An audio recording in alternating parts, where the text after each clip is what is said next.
The silent pacifism that defined East Asia for nearly a century has just died. For decades, the world looked at Japan as an economic giant with a constitutionally paralyzed military, a nation locked in chains by its own post-World War II history, legally forbidden from ever striking first. But those chains have been violently broken.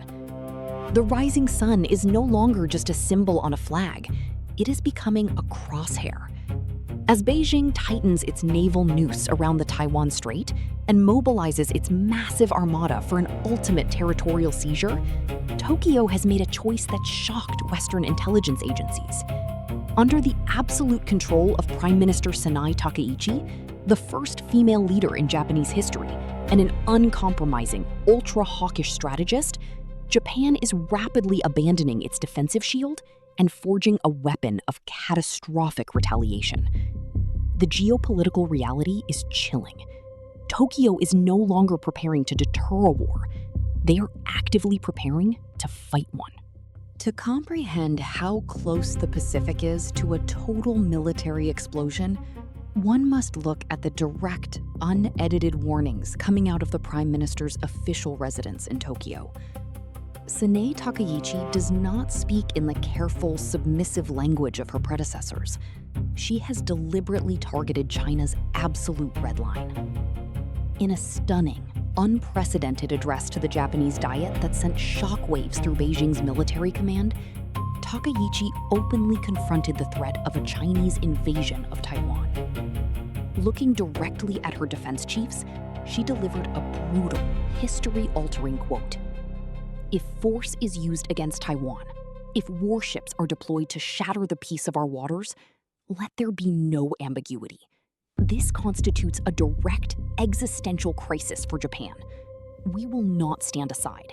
We will intervene, and we will utilize our full military capability to halt the aggression. This was not empty political rhetoric. It was a direct military challenge to Xi Jinping. Never before in post-war history had a Japanese leader so explicitly threatened military intervention against Chinese sovereign claims. Beijing's response was immediate and furious, warning Tokyo that it was playing with fire and walking towards self-destruction. But Takaichi didn't blink. She doubled down, increasing Japan's defense spending to historic highs and ordering the immediate deployment of long-range counter-strike weapons. The scale of this underground rearmament is terrifying for Japan's neighbors. Tokyo is quietly converting its massive Izumo-class naval vessels into fully operational offensive aircraft carriers, packed with American stealth fighter jets. Simultaneously, Japanese intelligence has fast-tracked the domestic production of advanced hypersonic glide missiles capable of reaching deep into mainland China's military command centers within minutes. This completely changes the strategic balance of power in Asia. For the first time since 1945, a Japanese leader possesses the independent technology and the political will to decapitate an enemy's command infrastructure before a single foreign missile lands on Tokyo. Furthermore, Takaichi is aggressive. But Xi Jinping's military machine is not backing down. The Chinese People's Liberation Army Navy has initiated a calculated, aggressive encirclement of Japan's outer islands. Chinese nuclear submarines are testing Tokyo's underwater sonar networks, while massive carrier strike groups conduct live fire drills directly in Japan's economic zones. Beijing is testing the threshold of Japan's new Iron Lady, betting that when the first shots are fired over Taiwan, Tokyo's Western allies will hesitate. Takaichi, however, has already anticipated the betrayal. Her strategic doctrine is built on absolute self-reliance.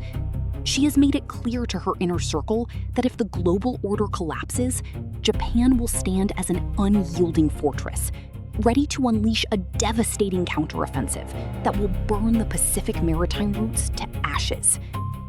The fuse has been lit. Hypersonic launch batteries are being deployed across Okinawa. Stealth fleets are operating under total radio silence, and the radar screens in Tokyo are tracking an unprecedented massing of hostile forces. The world is heavily distracted by European battlefields, but the true, apocalyptic clash for global empire is being decided in the tense, narrow waters of the Taiwan Strait. The clock is ticking, and the Pacific powder keg is seconds away from a historic detonation. What are your thoughts on Japan's dramatic transformation under its first female prime minister? Will Sanae Takaichi's aggressive stance successfully force China to back down? Or has she just guaranteed Japan's involvement in the most destructive naval war in human history? Leave your precise geopolitical analysis in the comments below. Thank you for watching this intelligence briefing. For unbiased global intelligence, deep strategic breakdowns, and analyses that look directly into the dark corners of global power, make sure to like this video, hit the notification bell so you never miss an update, and subscribe to Global Nexus. The grand chessboard is bleeding, and the clock is ticking. We will see you in the next strategic intelligence briefing.